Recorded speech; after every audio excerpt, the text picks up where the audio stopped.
और बात करते हैं मिराज तंबाकू ग्रुप पर गंभीर संकट की। दरअसल डीजीजीआई ने दर्ज किए 869 करोड़ की कर चोरी का मुकदमा। अरबों रुपए की कर चोरी के आरोप में 2 व्यक्तियों की गिरफ्तारी हुई है। मिराज प्रोडक्ट प्राइवेट लिमिटेड के डायरेक्टर विनयकांत अमेटा की गिरफ्तारी इस पूरे मामले में हुई है। दूसरी तरफ नोएडा में एक पैकेजिंग फर्म के व्यवसायी धनंजय सिंह की भी गिरफ्तारी की गई है। अमेठी का किल आर्थिक अपराध न्यायालय में जमानत याचिका पर जो सुनवाई हुई थी वो खारिज हो गई थी। न्यायाधीश मनोज निमोडिया ने खारिज की जमानत याचिका। एडवोकेट हरीश कुमार त्रिवेदी ने लगाई थी जमानत याचिका।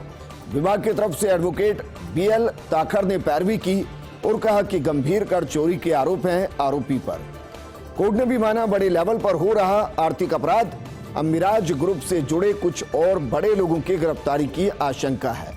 मदन पालीवाल और प्रकाश पुरोहित है इस ग्रुप के कर्ता धर्ता।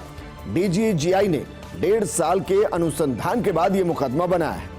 एडवोकेट एसके सिंह की सूचना के आधार पर मार्च 2020 में मिराज ग्रुप पर पड़े थे छापे। दूसरे देश में लगभग पूरे प्रदेश के अंदर लगभग 2 दर्जन ठिकानों पर छापे मारे गए थे, लेकिन संभवतः सूचना लीक होने के कारण डीजीजीआई को नहीं मिली ज्यादा कामयाबी और अब नाथद्वारा में केवल 5 करोड़ का ही बन पाया था मामला। अब डीजीजीआई ने इस बार बरती पूरी गोपनीयता और इस बार किया मिराज ग्रुप की अरबों रुपए की कर चोरी के स्कैंडल का भंडाफोड़। डीजीजीआई के additional director BL Meena, deputy director Jethwa, SIO SK Bhagat, Attar Singh Dangi और रामकेश मीणा की टीम ने स्कैंडल का खुलासा किया है। यानी मिराज ग्रुप के बुरे दिन। कल डीजीजीआई ने दर्ज किया था 869 करोड़ की कर चोरी का मुकदमा और 2 लोगों को किया था गिरफ्तार, जिनमें मिराज ग्रुप के डायरेक्टर विनयकांत अमेटा शामिल थे। इसी बीच मिराज ग्रुप का एक दूसरा स्कैंडल भी सामने आया था। 163 करोड़ की केंद्रीय उत्पाद शुल्क की चोरी सामने आई।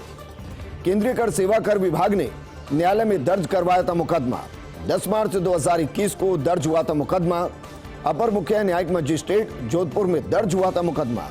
कल होनी थी इस मुकदमे में सुनवाई, लेकिन सरकारी वकील के गैर हाजिर होने के कारण कल टल गई सुनवाई। अब आगामी 9 नवंबर को इस कर चोरी प्रकरण में सुनवाई होगी और इस प्रकरण में प्रकाश चंद पुरोहित को बनाया गया है मुलजिम और उन पर लगाई गई 5 करोड़ की पेनल्टी भी। कुल मिलाकर उक्त दोनों घटनाओं ने मिराज ग्रुप द्वारा पिछले कई सालों से की जा रही अरबों रुपए की कर चोरी का पूरे सबूत देकर खुलासा किया है।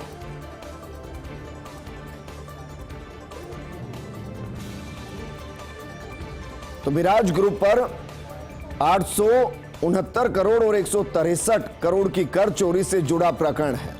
2013 में भी मिराज ग्रुप पर की गई थी सर्च कार्रवाई। मिराज ग्रुप के कार्यालय निदेशक, अधिकारियों, कर्मचारियों की आवासों की भी तलाशी ली गई थी। तब आयकर विभाग ने पकड़ी थी 129.41 करोड़ की अघोषित आय। उस समय भी प्रकाश चंद पुरोहित के आवास से कुछ लूज पेपर बरामद किए गए थे।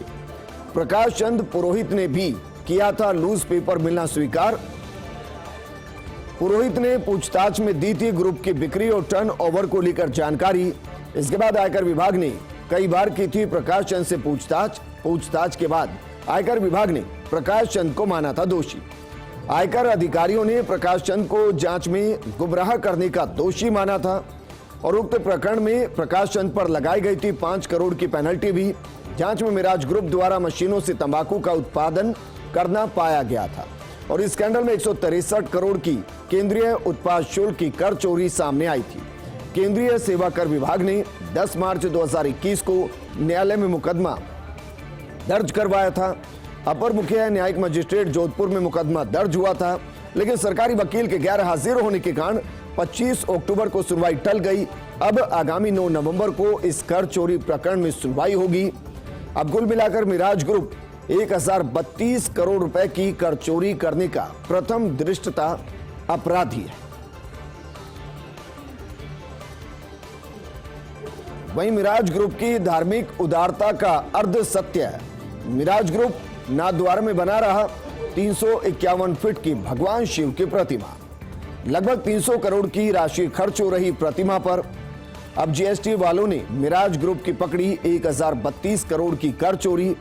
इस सारे घटनाक्रम पर whistle blower senior advocate SK Singh ने पूछा है सवाल और पूछा है कि क्या तंबाकू के काले धन से मिराज बनवा रहा है भगवान शिव की प्रतिमा, और क्या इसी प्रकार नाथद्वारा में दूसरे जन कल्याणकारी कार्यक्रमों में भी तंबाकू के काले धन का इस्तेमाल किया जा रहा है।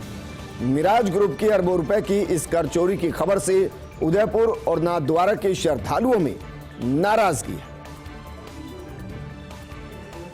तो मिराज ग्रुप पर 869 करोड़ और 163 करोड़ रुपए की कर चोरी से जुड़ा मुकदमा और whistle blower senior advocate SK Singh ने इस कार्रवाई पर खुशी जाहिर की और पूरी डीजीजीआई टीम को कार्रवाई को लेकर बधाई दी।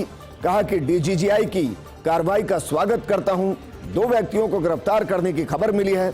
मिराज प्रोडक्ट प्राइवेट लिमिटेड के डायरेक्टर विनयकांत अमेटा और नोएडा में एक पैकिंग फर्म के व्यवसायी की गिरफ्तारी की खबर मिली है। बिना किसी दबाव में आए इस पूरी कार्रवाई के लिए डीजीजीआई के अधिकारी बधाई के पात्र हैं, लेकिन अभी भी जो मास्टरमाइंड है वो पकड़ से दूर है। ऐसे में इस कर चोरी से जुड़े जो मास्टरमाइंड है उनकी भी जल्द गिरफ्तारी होनी चाहिए। डीजीजीआई ने कार्रवाई की है मिराज ग्रुप के खिलाफ, जो 800 करोड़ से ऊपर का रिकवरी का मैटर है। ये कार्रवाई फर्स्ट इंडिया टीवी में देख के काफ़ी खुशी हुई, और जो मुहिम हमने भ्रष्टाचार के खिलाफ चलाया था और हम लोगों ने जो शिकायतें की थी सन 2000 में, उसका फल सामने आने लगा है। इसको सुन के काफ़ी अच्छा लगा और मैं समझता हूँ जो भी इसमें मास्टरमाइंड है उनकी गिरफ्तारी शेष है। जब तक उनकी गिरफ्तारी नहीं होगी, जब तक पूरा प्रकरण सामने नहीं आएगा।